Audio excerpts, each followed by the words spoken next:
Assalamualaikum warahmatullahi wabarakatuh. Perkenalkan kami dari kelompok 6 Pancasila DKV Unupas. Di sini kami bersama rekan kami dari kelompok 5 sedang berada di Balai Desa Poh Gading Pasuruan, dan kami akan mewawancarai salah satu narasumber dari seorang staf kepala desa di Desa Poh Gading mengenai merebaknya isu salah sasaran dana sosial desa dari pemerintah. Di sini sudah bersama kami narasumber kita, yaitu Bapak Ibnu Abdillah. Di sini Bapak ada beberapa yang ingin kami bicarakan mengenai dana desa yang ada di Desa Poh Gading ini. Oke. Nah, sekarang kan di internet marak tuh beberapa berita yang katanya dana bansos itu salah sasaran gitu kan ya.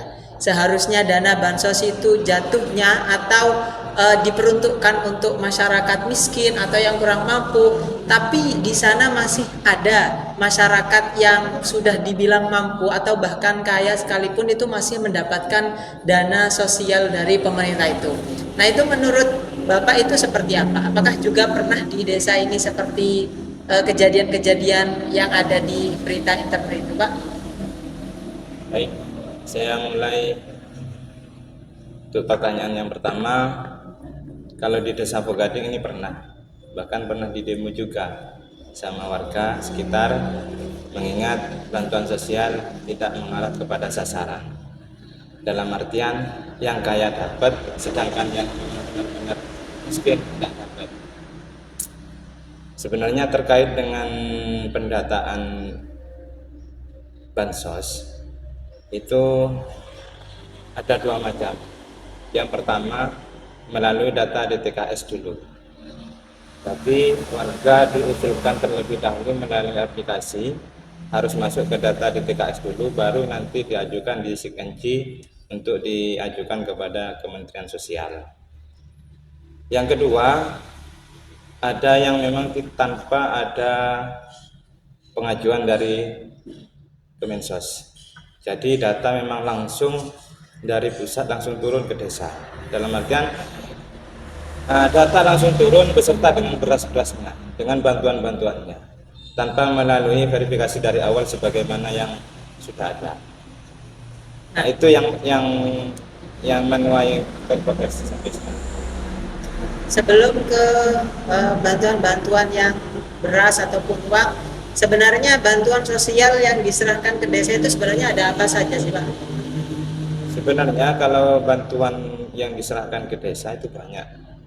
Ada yang namanya PKH, ada yang namanya BST, terus ada yang namanya KIS, BPJS itu, terus ada yang untuk anak-anak sekolah, bantuan beasiswa untuk anak-anak sekolah, yang mulai dari SD, SMP, SMA dan seterusnya. PIP itu. Semacam PIP. Terus ada juga El Nino, orang hamil juga ada, terus orang disabilitas itu semua ada, bahkan sampai RTLH, rumah yang tidak layak huni, itu sudah ada. Nah, dari data-data bahwa di desa itu ada orang yang tidak mampu, itu sebenarnya yang nentuin bahwa orang itu nggak mampu itu apakah data itu memang dari pusat atau memang desa yang menyetorkan ke provinsi? Yang pertama adalah melalui verifikasi dari desa dulu, baru nanti diajukan ke provinsi. Yang kedua, tanpa ada verifikasi dari desa. Untuk yang pertama, yang melalui verifikasi dari desa, desa mengambil data dari warga yang tidak layak, memang tidak layak dan berhak untuk mendapatkan bantuan, diadakan acaranya musdes, musyawarah desa. Nanti dari hasil musyawarah desa ini manakah yang lebih layak? Kemudian ketika sudah dijaring dari semua data yang ada, nanti diajukan melalui DTKS dulu. Dimasukkan datanya melalui DTKS, baru setelah masuk ke data DTKS, baru diajukan melalui SIKNJ, aplikasi SIKNJ. Kalau sudah masuk ke data DTKS, nanti pihak Dinas Sosial nanti verifikasinya, nanti terjun ke desa. apakah orang ini memang berhak, memang benar-benar berhak untuk mendapatkan bantuan. Alurnya seperti itu. Baru dari kalau sudah memang berhak nanti diajukan ke bupati.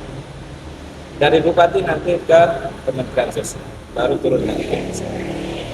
Nah, berarti kan seperti penjelasan Bapak tadi kan seketat itu berarti kan ya untuk memverifikasi bahwa orang itu mampu atau tidaknya gitu Pak. Ya. Tapi kenapa kok masih ada salah sasaran mengenai bantuan desa itu? Bahkan orang yang nggak punya, yang benar-benar nggak punya, itu nggak mendapatkan. Itu apa sih sebenarnya yang menjadi penyebabnya orang konflik bantuan desa itu seperti itu Pak? Penyebab daripada bansos yang tidak tepat sasaran itu tidak bisa kita pungkiri, juga ada kaitannya dengan politik. Kalau kita melebar ke sana ya, mengingat persaingan politik di Indonesia kan seperti ini, bahkan bansos pun sudah menjadi ajang untuk mendapatkan suara. Disitulah kelemahan desa, tidak bisa berbuat apa-apa. Ketika data itu sudah turun beserta dengan bantuannya, desa hanya menyalurkan saja. Di situ desa tidak punya wewenang untuk mengajukan lagi, untuk komplain mana orang ini yang memang sudah kaya sudah kok masih didapatkan, tidak bisa. Setelah terjadinya apa yang dijelaskan dari tadi itu, bagaimana cara mengatasinya? Cara mengatasi bansos yang salah sasaran. Cara mengatasi bansos yang salah sasaran, desa pasti punya kebijakan.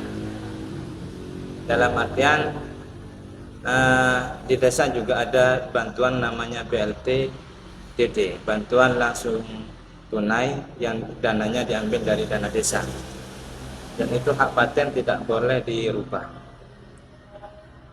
Nah, disitulah untuk orang-orang yang tidak pernah dapat bantuan, akhirnya dari desa dikasih bantuan melalui dana desa, yang mana besarannya sekitar 300.000 setiap bulan. Ya. Sehingga dari adanya bantuan BLT dana desa ini, bantuan yang ada di desa Pogading ini menyeluruh. Jadi semua mendapatkan. Meskipun tidak mendapatkan dari bantuan dari Kementerian Sosial ataupun dari bansos, mereka masih punya dapat bantuan dari desa. Kalau memang cara mengatasinya seperti itu Pak, nanti berarti kan yang nggak dapat dari dana sosial salah satu itu diambilkan dari dana sosial yang lain Pak ya. Itu kan katanya Bapak tadi biar menyeluruh dan merata ke seluruh warga desa. Nah kira-kira nih Pak, kalau menyeluruh ke warga desa semua, itu menurut Bapak adil nggak Pak? Yang kaya ya dapat bantuan, yang miskin ya dapat bantuan, walaupun bantuannya itu nggak seberapa ataupun nggak sama dari masing-masing warga itu. Tapi kan kalau dilihat dari sisi yang lain, orang kaya dapat bantuan dari pemerintah gitu. Itu menurut Bapak adil nggak? Menyeluruh ke seluruh warga itu apakah itu termasuk keadilan? Menurut saya sih masih adil sih, dalam artian bantuan BLT ini kan tidak selamanya menetap kepada orang itu tersebut.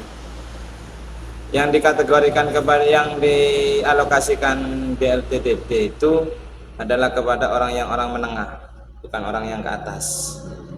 Jadi memang yang dilema itu kan orang-orang yang menengah ke menengah.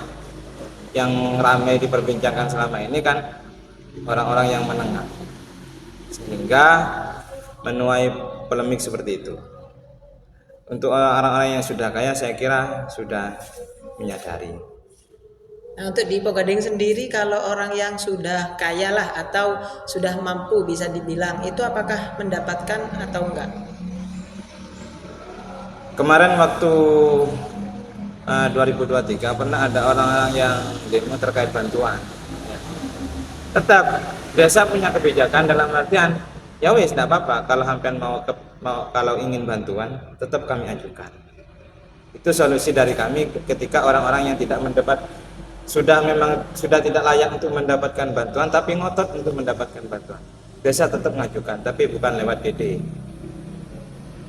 melalui Kemensos. jadi alurnya masih panjang. Jadi untung-untungan, kalau rezekinya deket ya dapat, kalau rezekinya jauh ya enggak dapat. Tapi nih Pak, saya pernah dengar-dengar nih ya, ada orang yang nggak mendapatkan bantuan sosial awalnya, lalu dia itu mendapatkan bantuan sosial setelah adanya pengajuan ke kepala desa atau adanya komplain ke salah satu perangkat desa gitu Pak ya.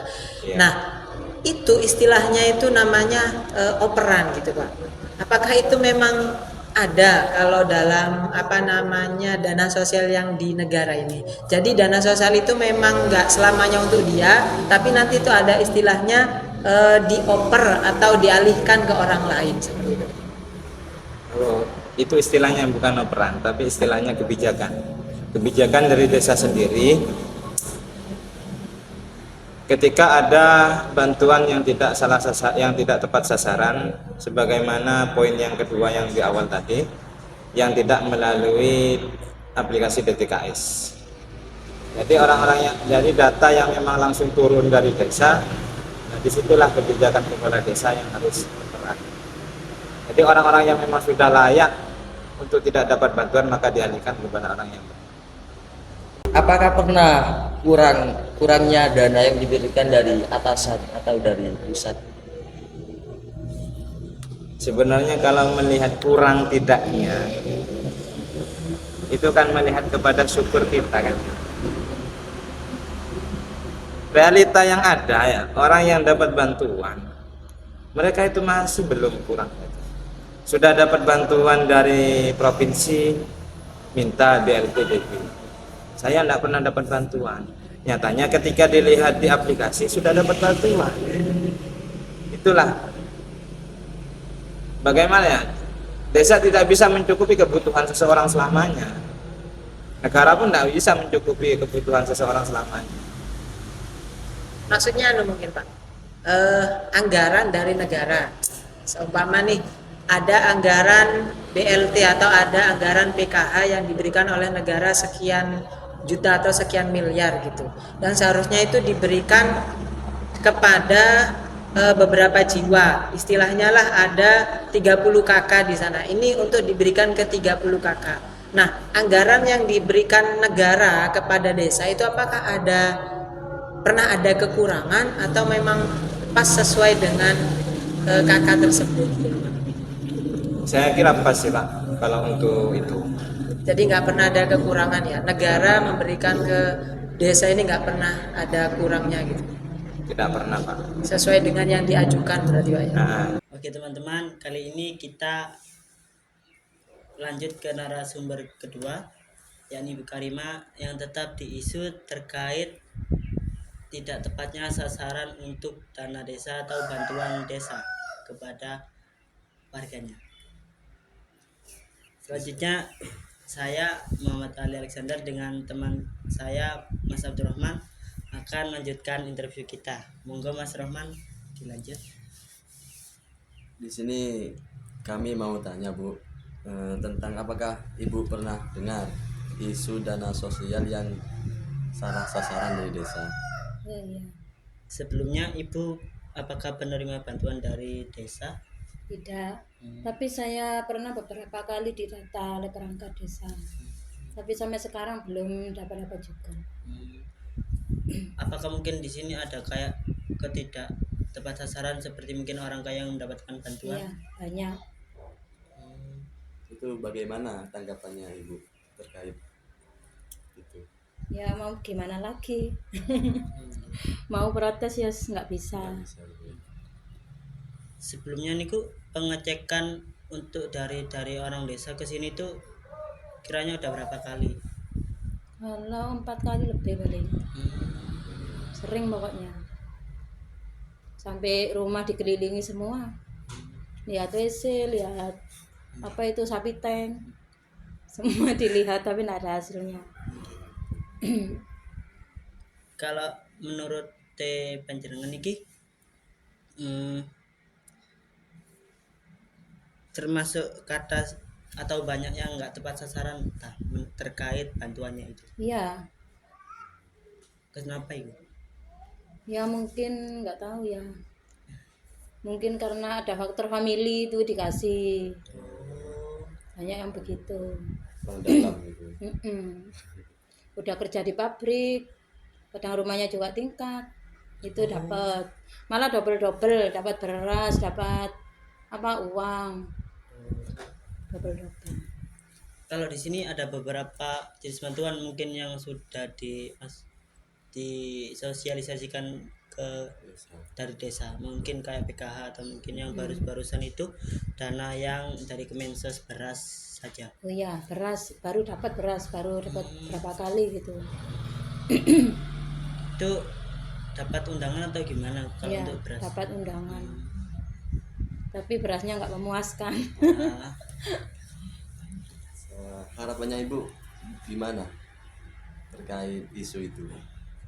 Ya pinginnya sih yang tepat sasaran. Kan saya sudah adukan anak saya itu sekolah 3, Tapi belum dapat belum gitu ya. dapat. kalau menurut Ibu, apakah Ibu merasa mendapatkan keadilan dari apa yang terjadi sekarang terkait bantuan itu? Kalau menurut aku sih belum, karena kan seharusnya yang dapat tidak dapat. Kalau melihat pekerjaan suami saya kan cuma kuli bangunan, jadi kan seharusnya dapat gitu. Untuk pesan apa ya? Pesan dari Ibu apa harapannya Ibu? Untuk pemerintah Untuk pemerintah. ya dianu lagi lah, didata lagi lah, sekiranya yang benar-benar membutuhkan itu dikasih, jangan karena ada kerabat dengan yang di atas Iya. itu dikasih, kalau nggak ada kerabat nggak dikasih. Ya itu saja. Terima kasih Bu atas pesan-pesannya. Mungkin cukup sampai di sini dulu teman-teman. Terima kasih atas waktunya dan matur nuwun Ibu atas waktu yang diberikan dan tempatnya. Matur nuwun.